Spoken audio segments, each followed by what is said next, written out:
Terharu ya, masih bisa dikasih semangatnya ya. Saya kasih pantun, mau? Bilang cakep ya. Coba cakep. Kurang kenceng, cakep. Pengantinnya ya kan. Baik. Tadi sudah aku kasih pantun. Gini pantunnya berarti, daun salam diikat rapiah, dengar salam jawab yang meriah. Assalamualaikum warahmatullahi wabarakatuh. Ananda Deni Sanjaya SPD dan Adinda Fatia Qanita SPD.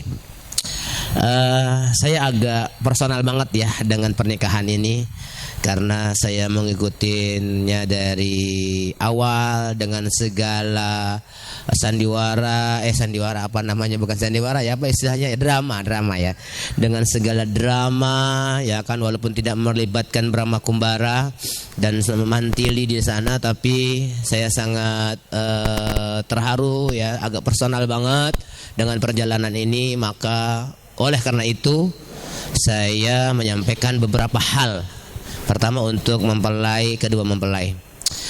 Adinda Deni Sanjaya dan Adinda Fatia Qanita, nikah adalah ibadah.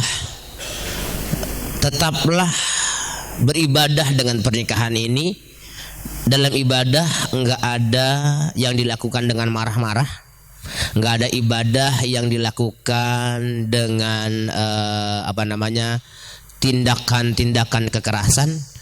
Ketahuilah Ananda Qanita, wahai Adinda Deni Sanjaya, tidak pernah dipukul oleh kedua orang tuanya, karena hari ini Anda mengambil tanggung jawab, peralihan tanggung jawab, maka tugas Anda adalah membahagiakan semaksimal yang Anda mampu. Kapan kemampuan Anda berakhir untuk membahagiakan Fatia Qanita? Yaitu ketika Allah Subhanahu wa taala lebih mencintai Anda, memanggil ke sisinya. Saat itulah kita kehilangan kemampuan. Yang kedua, karena Adinda Deni Sanjaya menikahi Ananda Fatia Qanita dengan cara Islam, maka pergaulilah, kemudian bermuasyarahlah, bergaulah dengan Ananda Qanita dan seluruh keluarga besarnya.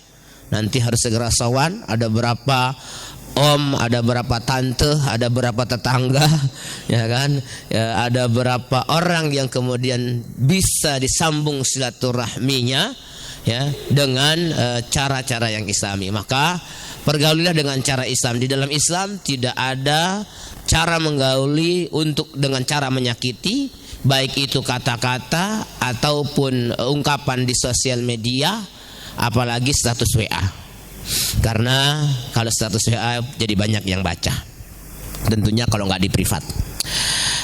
Yang ketiga, kita sebagai seorang Islam diikat untuk memenuhi komitmen. Tadi ada komitmen yang sudah dibaca dan ditandatangani dalam Sighah Ta'liq. Ada juga komitmen-komitmen yang kita bicarakan berdua pada waktu sebelum hari ini. Maka itu tetap menjadi keabsahan daripada pernikahan yang harus dipenuhi. Allah Subhanahu wa taala menyampaikan, ya ayyuhalladzina amanu aufu bil uqud. Hai orang-orang yang beriman, penuhi janji-janji kalian. Janji tertulis, janji terucap, ataupun janji yang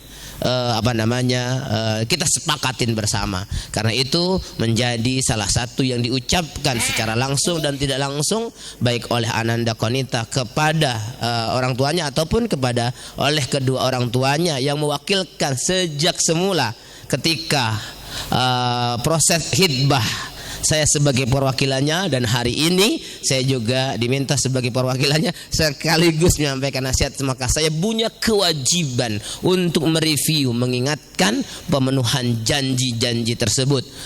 Kemudian untuk kita dan hadirin semua, ketahuilah walaupun tadi Ananda Qanita menyampaikan dengan kalimat pada perizinan itu, saya catat adalah yang saya cintai selama ini. Saya nggak tahu selama apa, tapi karena keduanya tidak pernah berpacaran dan demi Allah saya menjadi saksi dan kedua orang tuanya menjadi saksi, kakak kelasnya menjadi saksi, keduanya disatukan dengan cara yang islami, yaitu ta'aruf yang sebenarnya, bukan ta'arufan. So bagi saudara-saudara sekalian yang punya anak laki-laki, yang punya anak perempuan, ketahuilah berpacaran tidak memberikan keuntungan apapun bagi pelakunya ataupun keluarganya. Yang ada akan meninggalkan nestapa dan belum tentu berakhir di pelaminan. Anda yang berpacaran, orang lain yang menikah. Sungguh sedih dan menyakitkan sekali. Oleh karena itu, ketahuilah Islam telah mewanti-wanti,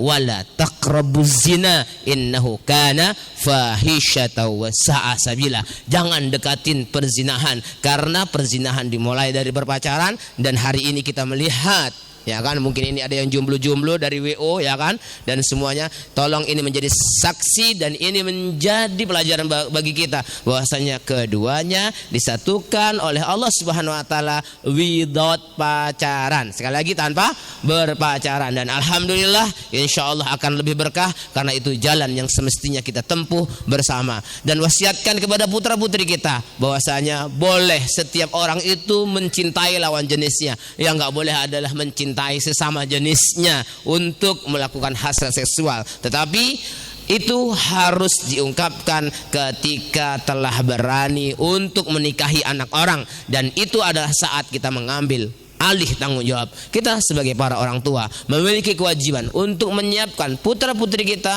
untuk menjadi dewasa, bukan menjadi remaja. Karena para orang apabila menjadi dewasa dan menjadi pemuda, dia diambil oleh Soekarno, siapkan kepada saya, berikan kepada saya 10 pemuda, bukan 10 remaja. Karena kalau 10 pemuda akan bisa digunakan untuk mengguncang dunia dengan perbuatan baik, tapi kalau 10 remaja bisanya untuk mengguncang dengan sosial media karena perbuatan mereka yang tidak baik dilaksanakan atau nanti diambil sama barak militer.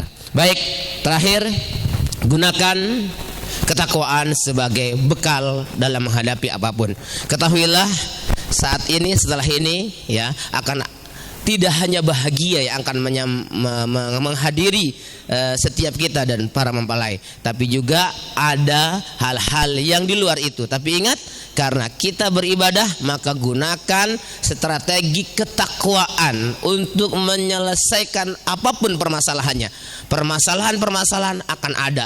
Pernikahan ini permasalahan, hidup itu juga permasalahan. Kata seorang coach kepada saya, bukan masalah yang jadi masalah, tapi yang menjadi masalah bagaimana menyelesaikan suatu masalah. Oleh karena itu, masalah diselesaikan yang pertama-tama dengan bertakwa kepada Allah Subhanahu wa taala, wa tazawwadu fa inna khairaz zadi taqwa. Ini sekaligus nasihat untuk saya dan untuk kita semua, dan terutama semoga pernikahan keduanya diberkahi. Barakallahu laka wa baraka alaika wa jama'a bainakuma fi khair. Aku qouli hada. Assalamualaikum warahmatullahi wabarakatuh.